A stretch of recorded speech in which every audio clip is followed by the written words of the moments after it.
হাসি মুখ মিলিয়ে যায় ক্ষণিকেই, ব্যর্থতাই যেন চিরস্থায়ী। মলিন মুখগুলো বলছে বাংলাদেশ দলের ব্যর্থতার গল্প। সুপার 8-এ পরপর 2 ম্যাচ হেরে বিশ্বকাপ থেকে বিদায় নিশ্চিত। বিষণ্ণ চোখ, আরও একটা বিশ্বকাপ, আরও একবার হতাশার গল্পই লেখা হলো। বাংলাদেশ টিমে টি-20 খেলার মতন কোনো প্লেয়ার আমি দেখি না, কারণ ওরা আন্তাজে মারে। আমি জাস্ট এটাই বলবো, বাংলাদেশ যে সুপার 8-এ উঠছে এটাই আমাদের জন্য অনেক কিছু, কারণ আমাদের দর্শকদের বুঝতে হবে আসলে আমাদের অ্যাবিলিটিটা কতটুকু আমাদের দেশে।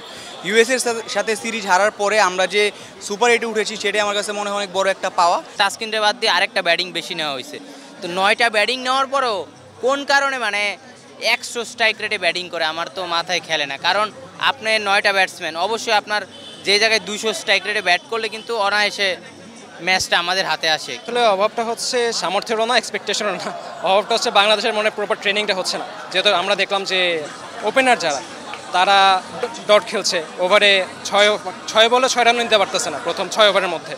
দেখা যাচ্ছে যে কোনো রান রেডি নাই। বাংলাদেশের ম্যাচ দেখতে টিএসসিতে জড়ো হয়েছিলেন সমর্থকেরা। প্রতিপক্ষ ভারত বলেই আগ্রহ ছিল বেশি, আশা ছিল বেশি। কিন্তু একটা মুহূর্তের জন্য মনে হয়নি বাংলাদেশ দল জিততে পারে। একটা মুহূর্তের জন্য সেই সম্ভাবনা নাজমুল হোসেন শান্তর দল তৈরি করতে পারেনি।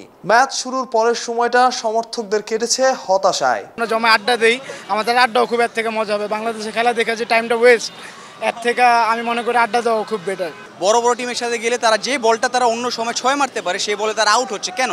প্রবলেম হচ্ছে বাংলাদেশের প্লেয়ারদের কনফিডেন্সের অভাব। এমন না তাদের অ্যাবিলিটি নাই, এমন না তাদের বিগ হিটিং অ্যাবিলিটি নাই। তারা ছোটকাল থেকে 6 মেরে গ্রামের মাঠে বড় হয়েছে, এখন কেন পারতেছে না? কারণ তাদের মধ্যে কনফিডেন্সের অভাব। গতকালকে আমরা যখন দেখেছি আপনার ইন্ডিয়া সেন্ট্রাল উইকেটে অনুশীলন করতেছে, সেই ক্ষেত্রে আমাদের বাংলাদেশের কোচ বা বাংলাদেশের খেলোয়াড়দের পিছু দেখতে দেয় না।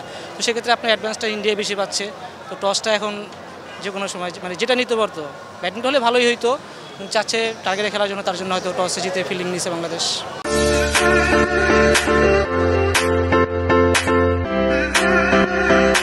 বাংলাদেশ বিশ্বকাপের সবগুলো আসরেই অংশগ্রহণ করেছে, অথচ এখনো যেন খেলাটা ধরতেই পারেনি দলটা। মানুষের এই ভালোবাসা, আবেগের মূল্য কবে বুঝবে তারা? কবে তারা এই ভালোবাসার প্রতিদান দিতে পারবে? আদৌ কখনো পারবে তো? অবস্থা এমন, সমর্থকেরাও বিশ্বাস হারিয়ে ফেলেছেন। যাদের বলা হতো বাংলাদেশ ক্রিকেটের 12 ম্যান, তারাও মুখ সরিয়ে নিচ্ছেন। তারাও ভাবছেন দলটাকে দিয়ে বোধহয় বড় কিছু সম্ভব না। মানতে কষ্ট হলেও এটাই বাস্তবতা। দিনকে দিন বাংলাদেশ হারিয়ে ফেলছে তাদের সবচেয়ে বড় শক্তির জায়গা, তাদের 12 ম্যান। মাহরুজ প্রত্যয়, অলরাউন্ডার।